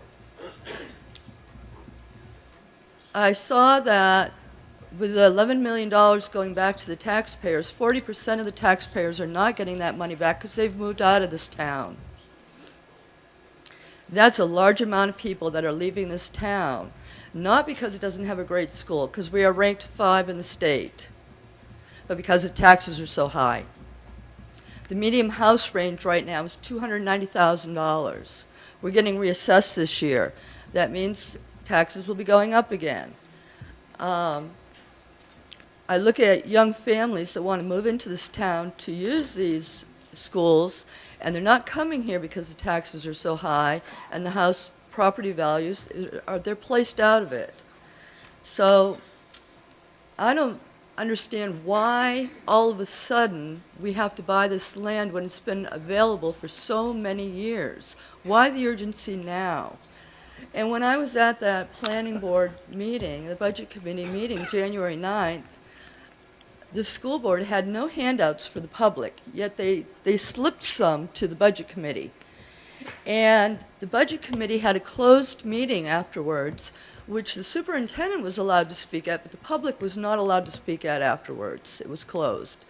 So I have an issue with trust with the school board, with the transparency, with they don't even know what they want this land for, the field of Okay, I'm dreams. gonna ask you to finish this, please. You're repeating yourself. We got to move on. Okay, so I vote for the new amendment of $0. Okay. Thank you. Okay, Mike, I'm going to recognize you first. And Mike Smith from the Budget Committee. Just one quick clarification. The Budget Committee meeting that was held after the budget presentation in January was an open meeting. It was televised. It was totally open to anyone being there. Thank you for that clarification. Mr. Janis. Peter Georgantis. I'm not in favor of this zeroing out this article. There's a question on the price, maybe, but to zero it out and not have an opportunity to purchase the property, I don't believe in that. I think it's important that we look to the future in this town, and part of the future is expansion. Brian Balke made a good presentation on his vision. That doesn't necessarily, that means the way it's going to go, but it's a vision, and that's what this town needs is a vision. I don't think, maybe $695 is not the right price, but as far as purchasing the property, we really do need that. That's it. Thank you. I recognize the former state librarian.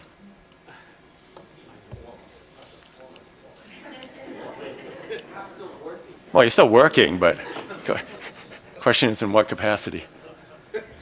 I'm Michael York. I live on Catamount Road in Grassmere. Like Jane Raymond, I served on the school board for quite a long time. I've lived in town for almost 40 years, and we go around like this a lot. It seems to me if you've got a piece of property next to the high school, just because you don't have specific plans right now doesn't mean you shouldn't take the opportunity to purchase that land. It seems to me that the price is very reasonable. It's about $6,000 an acre, unless my math is wrong. So I would urge people to vote in favor of the article and defeat the amendment. Okay, thank you. Now, I told the school board they could, because there were questions asked, they'd have a chance to respond, and then I'm going to close the discussion. I'd like to move to the vote on this. There's been a request for a written ballot signed by Emily Sandblade, Brian Ibsen Johnson, Mark LeMay, Claire Rouillard, Christy Garrison, and Beverly Powden. I'd like, because I need to confirm that all of you, or at least 5 of you, are present at the meeting with registered voters, because those persons, please raise your voter card. Mark, I'll accept that you have yours in your pocket and can't find them. Okay, thank you. Okay, so we'll finish the school board comments, and counters, I'm going to have you come up as soon as they're done, and I'll explain the voting procedure. Thank you.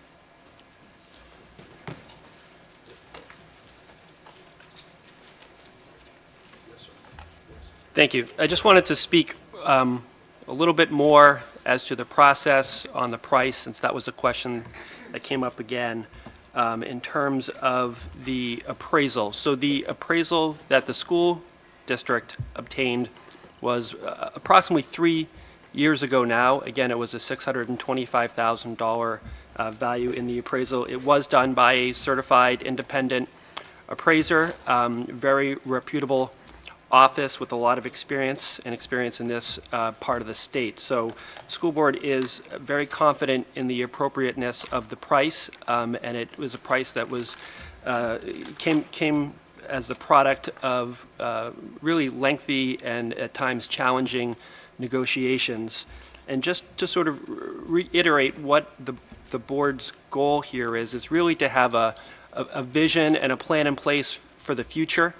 You know, there are a number of instances, both in this town and other communities, where you know, the town or the school has needed property to be able to build or address issues and haven't been able to find suitable property. We're trying to address that now and be forward-thinking.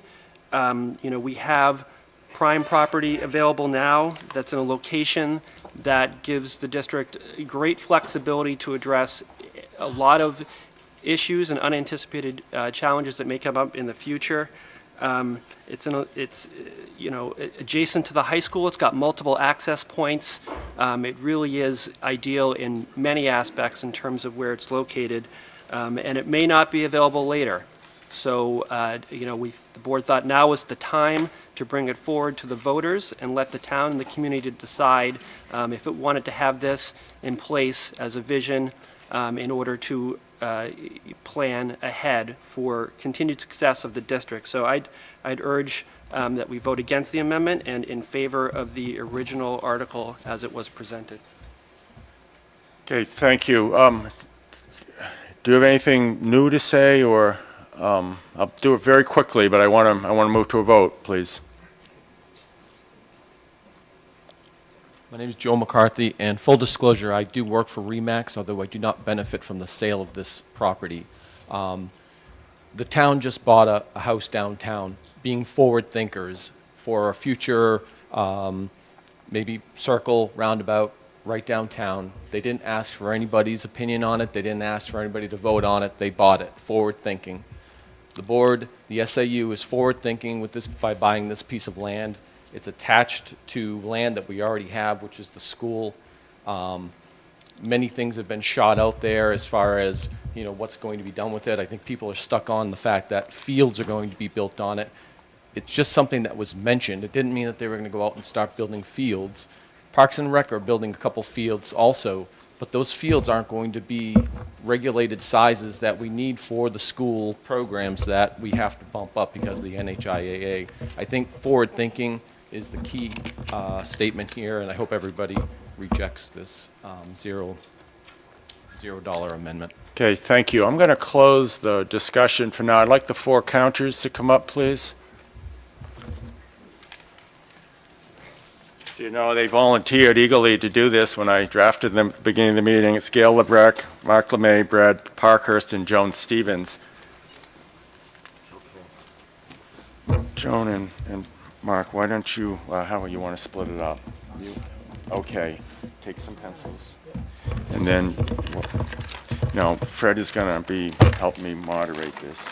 Okay, you're going to be, okay, so you're going to be down there. And why doesn't one of you pull a chair up? Dan, I might have to borrow your chair so somebody, one of the counters can sit in it and give out the, move you out of there, you can sit over there. Yep, yes, yep. Okay, just, you all set, Joan? I am. Okay, Yep. why don't you guys go. What we're going to do, to be clear, what you're voting on is the amendment. If you vote yes, you are voting to amend the article to $0. If you vote no, you are defeating the amendment. That's all we're voting on is the amendment. So a yes vote is in favor of the amendment, which essentially is $0. A no vote defeats the amendment, so the original article stays. This is a yes, we have no bananas kind of vote. Now, there are a ballot box there and a ballot box there. You're going to go up, I don't care which one you go to, you can only go to one. Fred Plett's going to supervise them for a minute. You're going to present your card to one of the counters who's got the pencil, and that one's going to make a mark on your card. The other counter is going to give you a ballot where you write either yes or no. You'll see there's a form. Give us back the pencil, and and just check it. You just check it. Yes, you'll see, and you place it in the box. Okay, why don't we, Countess, you all set? Joan? You ready? Okay, guys ready? Okay, why don't we go ahead? You can line up at either one. Okay, yes, they start at the beginning of the meeting. Okay, you guys got to vote.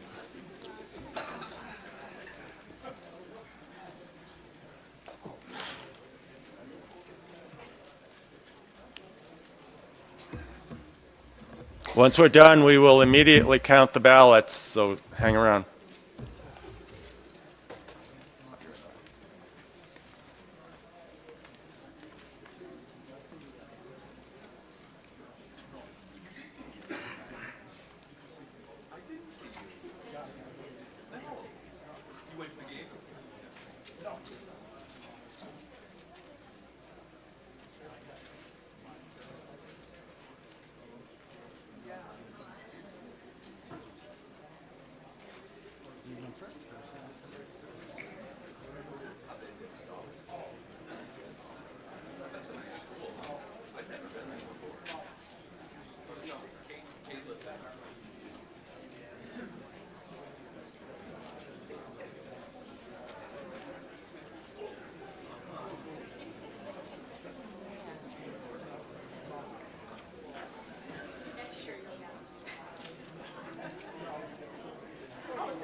Something else.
Well, some people,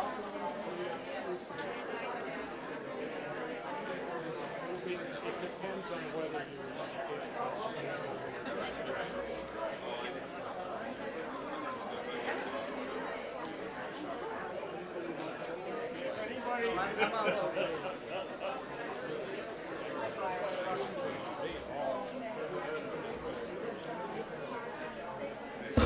If anybody still has to vote, please go to the ballot box on my left, your right, because we're going to start counting the other box first. So the one over here.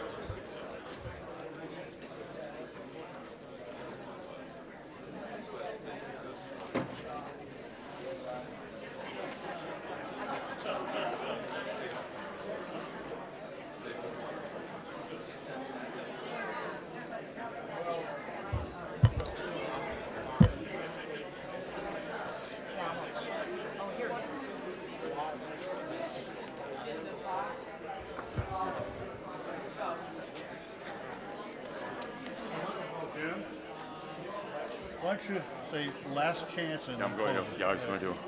They're counting, but we can keep that open. Here.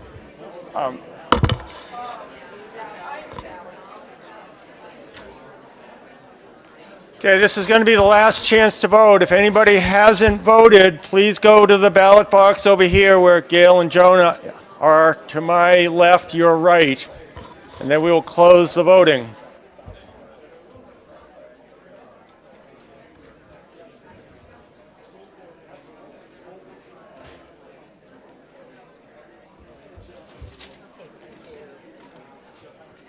Okay, has everybody voted? Okay, seeing that nobody else is saying they haven't, we'll close the ballots now. Joan, George, can you help them carry that up? You can't, you're not sworn in. No. Fred, you want to bring the ballot box around?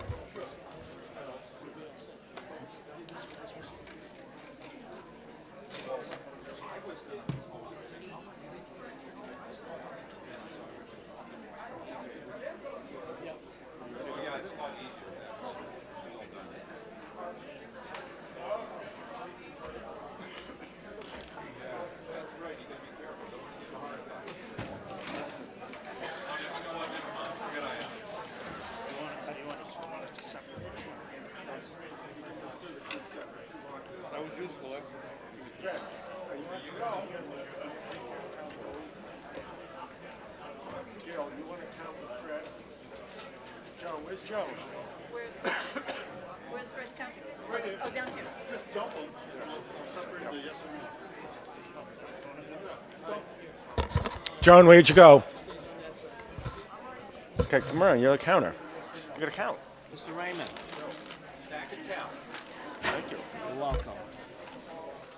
Hey, what's Jared got the white trailer in his driveway? Empty Adam.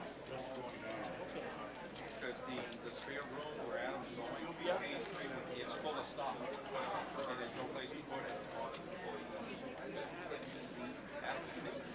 Thought I'd put a little show on for everybody.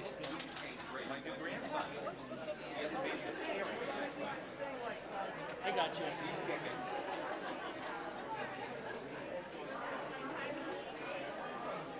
Mr. Moderator? Both boxes are empty. Okay, thank you.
Everybody agree with this?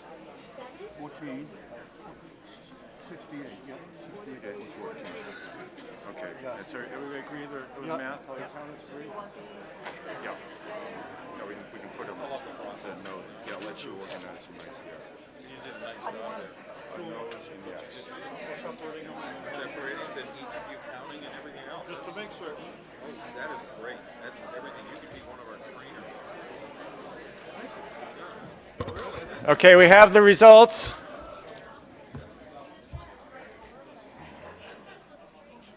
I appreciate the quick work of the counters and Fred Platt, who are our digital counters were very accurate. They counted through it very quickly. The results of the vote were, this is on the amendment, yes 14, no 68. I declare then that the amendment was defeated. Okay, are there any further action to be taken on Article 3? Seeing none, I'm going to close the discussion on Article 3. A motion to restrict reconsideration by Steve Dutton. Is there a second? Joe McCarthy. Moved and second. All those in favor, please signify by saying aye. Aye. Opposed? Motion carries. I complained after the last year's town meeting, a school meeting rather, that it was boring. Nothing happened. So I appreciate your contribution to the excitement of the meeting. Okay, before we close, I want again to thank the boards, school board and the budget committee. I want to thank the supervisors of the checklist who sat out there. Please thank them on the way out. And everybody else. But I told Coach Lou we would allow him to talk about the Patriots and anything else. So I'm going to extend that invitation to him now. Thank you.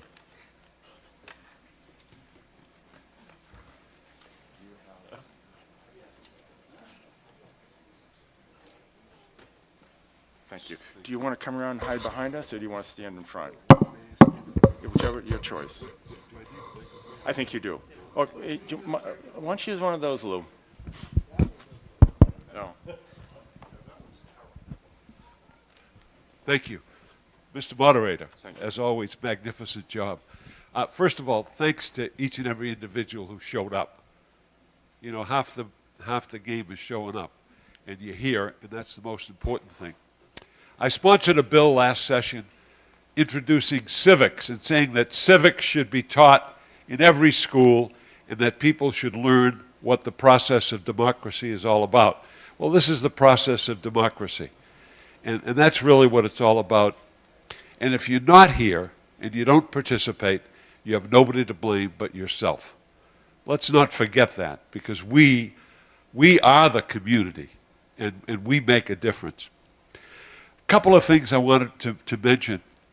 The governor created a fund, and this fund was to send money back to the communities for special needs. $10 million was allotted to communities throughout the state. Goffstown got its fair share, and basically it's safety locks, doors, and so forth. It seems to me we got about $400,000. I sent that notification to the superintendent and to the town administrator so that both were fully knowledgeable about the process. I serve on the fiscal committee, and we voted for this. There's a second piece of legislation that may benefit us. In the process of looking at the monies that were spent on kindergarten in the adequate education grants, it seems mistakes were made in the last go-round. Senator Bertzel brought forth a bill to restore that money. It's about $1 million throughout the state. Goffstown gets a very small amount of money, but at least it's an amount of money that is warranted because you deserve it. Manchester got some money also, but a number of other communities. So it was an accounting error that was recognized, and that money will come back to to the communities. But the one thing I want to emphasize is this opioid crisis. This opioid crisis is pervasive. It's in every community, and whether you're rich or poor, it affects you. We've got to stand up in this very, very critical situation. We've got a great police chief in Goffstown. I think that the force does a terrific job. I think we have the same thing in Manchester. But the problem is getting worse. We're doing our best, but the problem is getting worse. So as a community, we've got to respond to it. Cheap fentanyl is now coming into our state. That fentanyl, in some instances, is coming from China. And in many instances, it's coming through the mail. So these are things we have to be observant to. It affects all of us. And one death is too many. You know, in Manchester we have Safe Station. I think you have Safe Station here in Goffstown. But indeed, it's a problem that's not going away. So we've got to face it, and we have to face it head on. We can't forget that. And it really saddens me when I see what's happened. I go to the emergency room of the hospitals. I go to the fire station, talk to the fire chief. And anyway, it's a real problem. It's society's problem, so we all have to deal with it. I thank you all for coming, as I said. I thank you for participating in the process. I wish everyone a very happy and prosperous new year, and let's all work to make things better. So thank you very much. Great to be with you, and let's keep the dream alive and well. Thank you. Thank you. Thank you. Thank you for joining us. Okay.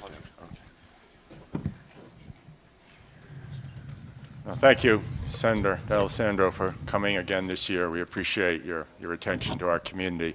Thank you to the rest of you for coming on this bracing morning. We'll bypass the Patriots pep talk that Lou was going to give and have it afterwards. I'll now entertain a motion to adjourn. Okay, by Brad Parker, second by Claire. Did you have your hand up? You did, so we'll call it a second. Okay, all those in favor of adjourning, please signify by saying aye. Aye. Opposed? Abstentions? Motion carries. Thank you. Wait, I forgot to say. Town deliberative meeting is on Tuesday. Please come so you can see the Rod and Fred Plett show, and vote on Tuesday, March 13th, and go to the high school musical. Thank you. Now you may go.